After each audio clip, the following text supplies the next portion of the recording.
विष्णु भगवान की जय। माघ महात्म तृतीय अध्याय।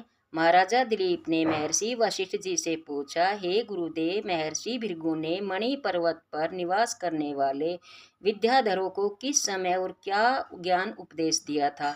इस विषय को कृपया करके विस्तार पूर्वक स्पष्ट करें।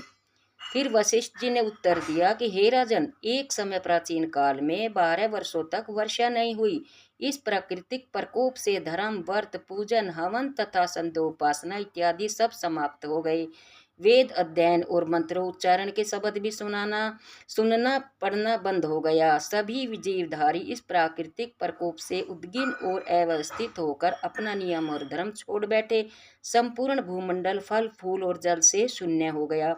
उस महाअकाल के समय में पृथ्वी के अनेकों भागों में पानी का भी अभाव हो गया था। हे राजन, पृथ्वी और प्राणियों की ऐसी दुर्दशा को देखकर महर्षि भृगु अपने शिष्यों सहित हिमालय पर्वत में कैलाश पर्वत के पश्चिम छोर पर मणिकूट नामक शैल शिखर पर गए। यह शैल शिखर सोने, रत्न तथा मणियों का अजत्र भंडार है।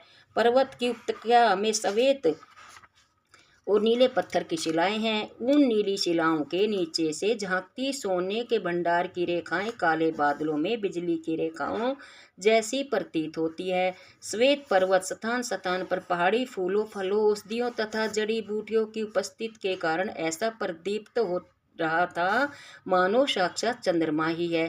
पर्वत की तराई में यक्ष और किन्नर गायन कर रहे थे तथा शिलाखंडों ने आगे कहा, राजन, यह पर्वत 36 योजन ऊंचा है और शिखर पर इसकी चौड़ाई 10 योजन है। अपनी मूल स्थिति में यह पर्वत 16 योजन है। इस पर्वत पर हरिचंदन, देवदार, मदार तथा अर्जुन वृक्षों का बाहुल्य है। लवंग और इलायची के वृक्षों से युक्त यह पर्वत लता, गुल्मों तथा निकुंजों से अवेष्टित है। यहाँ पर सदैव ही फलों और पुष्पों का बाहुल्य रहता है। इस सुंदर रमणीक पर्वत का अवलोकन करके दुर्भिक्ष पीड़ित महर्षि भृगु जी अपने शिष्यों सहित इस पर्वत पर निवास करने लगे। ऋषि श्रेष्ठ ने इस पर्वत पर अनंत काल तक निवास करते हुए पर्वत के कंदराओं तथा वनों में उन्होंने तथा उनके शिष्यों ने दीर्घ काल तक तप किया। इति श्री पद्म पुराणे माघ महात्म्ये तृतीय अध्याय समाप्तम्। बोलो विष्णु भगवान की जय।